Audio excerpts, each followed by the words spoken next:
Hello and welcome to another episode of what are we? The Movie Carriage. We are episode 22 now, and it's another Movie of the Week review show.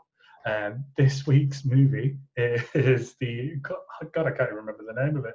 Is the cult classic from I think it's around 1987, Princess Bride, which was my choice from last week. I hadn't seen this, and I watched it this week. I believe you managed to watch it as well, right? Yeah, I watched it. Yeah. First thoughts. So, what's weird is that, like I was saying before, I had such a brilliant family weekend, bank holiday weekend, and I watched this on bank holiday Monday, and I thought, please, Jay, don't ruin another terrible film. That's what you're going to say then. Had such a nice weekend. You ruined it. You utter dick. And do you know what? This might surprise you. It didn't. Excellent. It didn't. It's got classic comedy, and I didn't expect it to be funny. No, I don't. I really didn't. I didn't know what to expect from it at all, to be honest. I knew it was a massive cult classic, and it had a massive following, but like among nerds, like really like contained within the nerd community that really love this film, and you can instantly see why. Do you know what? It has little snippets in it, pure genius comedy. Yeah, 100%. Do you know what it is? Is that I kind of grew up with that kind of comedy. Yeah. And there was parts of it that a lot of that film shouldn't travel to now, but it still made me laugh. Yeah. It's still like I thought. I generally there's something really funny and charming about the film. Yeah, and it just lovely. So, like for people that haven't seen it, the basic premise is it starts off, which kind of surprised me as well because I didn't expect any of the first bit. It starts off with a kid who's ill in bed in like the mid-80s, and it's quite a modern bedroom and everything like that. Because everything you see advertising around this movie all looks like a swashbuckly adventure set back in ye olde times, doesn't it? Yeah. And his granddad comes round to read him a story, and this story is a story that his granddad used to tell him, and and it's the story of the Princess Bride. So, like on the theme of like never-ending story and stuff like that, as soon as he starts reading from this book, it then jumps us into the story and starts showing us what he's reading, basically. And it's the story of a guy who is in love with a girl, but then vanishes, and she ends up getting married to a prince. So he has to go and try and save her from this evil prince. But it's just utterly wonderful. I really, really loved it. It made me feel so nice and warm inside all the way. It did. It did. And I never ever thought, once you said it, and I kind of look at trailers and go, right, Jay, what have you picked? And I seen the trailer and I thought, do you know what? I left it so late to watch it because I didn't know when we were going to film because I didn't want to watch it. It was the first one, and yet it just took me by surprise. Yeah. This lovely story that just constantly makes you smile and laugh throughout the whole thing. The characters were brilliant. Yeah. It has Andre the Giant in. Yeah. No spoilers here. He plays a brilliant giant. I honestly don't think I realised how big Andre the Giant was. That sounds really stupid to say because his name is literally The Giant, but I didn't realise how big he was until I saw him in that film. And these bits where he's just like grabbing guys by the face and his hand is just wrapped around his head. So holy shit. No, his head surprises me how big he actually is. Yeah. His head's like twice the size of normal human head. Yeah, it's absolutely crazy. Oh my god. But yeah, like you said, man, there's just some genuinely the use of language in this movie and the jokes that just like come really, really rapid fire, one after the other. And it's normally someone says something and then the main hero guy answers back with something that is just so ridiculous and hilarious that it just really catches you by surprise and makes you go, oh my God, did he really just say that? So, like, are we're getting spoiler here or what? Are we yeah, in a bit? yeah, good. Because it is a cult classic, and I was a bit like, how far are we going here? Yeah. Tell you what then, right, we'll do a bit of a warning now. Okay, so if you've not seen it, then where have you been for the past 20 years? Obviously, that's Gary out because we've only just watched it. It's brilliant. Go give it a watch. It's lovely. It's funny. It's kind of all right for the kids as well, but it's more for the adults. But yeah, go and watch it. And then come back and watch the second half because we're about to get all spoilery now. So we'll just ruin it for you. Okay, so you've been warned. Go on, Gary. What were you going to say, mate? No, honestly, there was a good 15-minute period in this film where if I wasn't lying next to Lisa in bed while she was trying to sleep, I would burst out laughing for the whole entire part of it. Yeah. Because the princess gets captured by three guys: the giant, Spanish Spaniard, swordsman dude, and some weird little nutter. Yeah. And they were getting chased by the boat, and the Spanish guy goes, well, he's getting closer. But like, bit of a running joke for about 5 minutes. And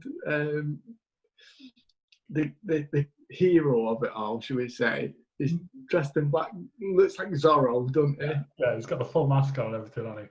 He's gone full on Zorro, and I could not stop laughing at the fact that they've got a big cliff and a giant rope, and under the giant takes all four of them basically up this rope. And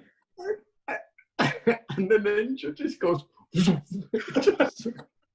he stayed in there. I couldn't stop laughing. And then the whole fight scene after that, oh God, Jay, honestly, and it was so perfect. Yeah, it's just wonderfully done. Like even the bits leading up to it, where he's talking to him while he's still climbing the rope. So he leaves the Spaniard behind and says to kill him, doesn't he? He's still climbing up the rope and he's shouting things down to him. And he's like saying, it's quite taxing this, Could you just leave me alone to climb this rope in peace? And then I'll kill you when he gets to the top.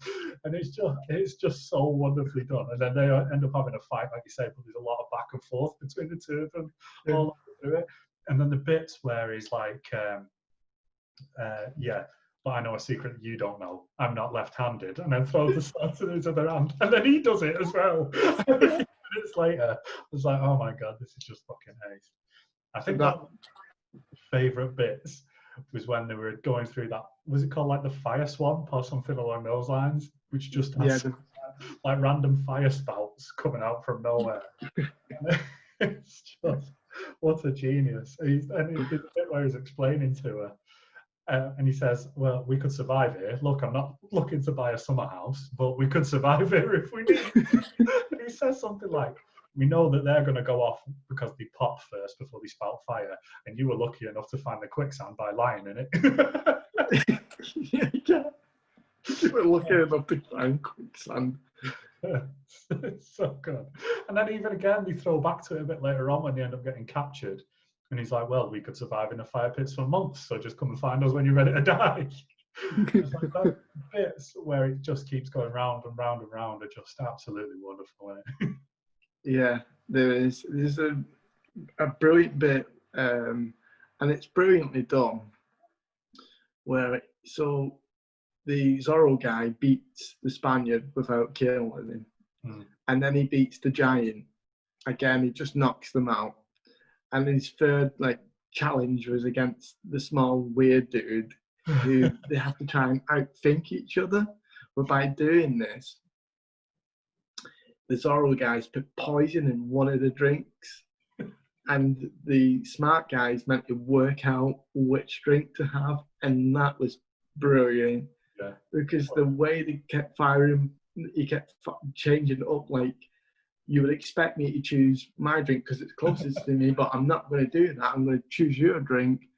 But then you would expect me to choose your drink, and I'm not going to do that. And that went on for like 5 minutes, didn't it? And then essentially he swaps them, doesn't he? He goes like, "Oh, what's that over there?" And then swaps them round. Yeah. Oh, this is so good. I loved the entire Spaniards story as well.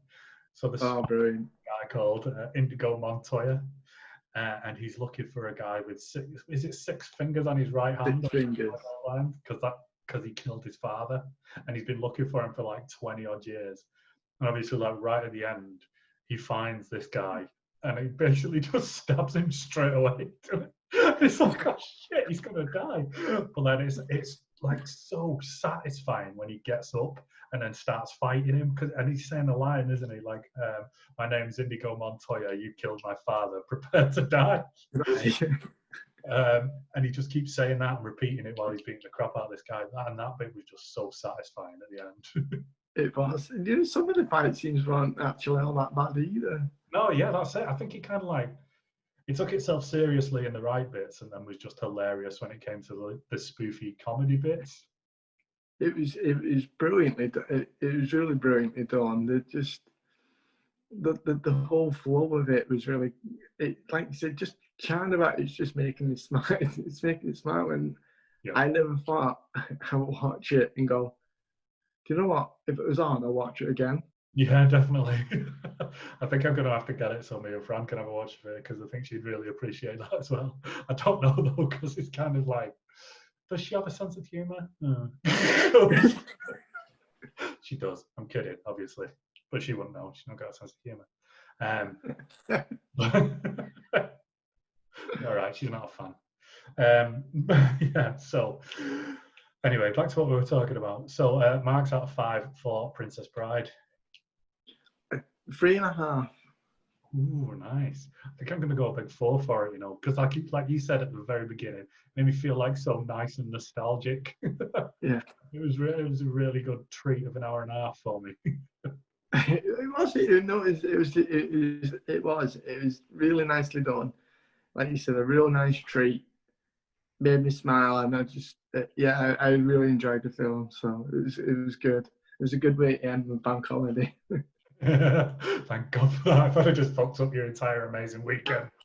But to be fair, I hadn't seen it, so both of us would have had a shit weekend. Cool, excellent. Right, so I believe you've got a movie of the week for us to review next time. Yeah, so we're doing things slightly different, aren't we? So, our partners are going to choose the next movie of the week. Yeah. See, now this is like a good idea or a bad idea, this, because it's going to like show what kind of mood they're in with us when we ask them to choose the film.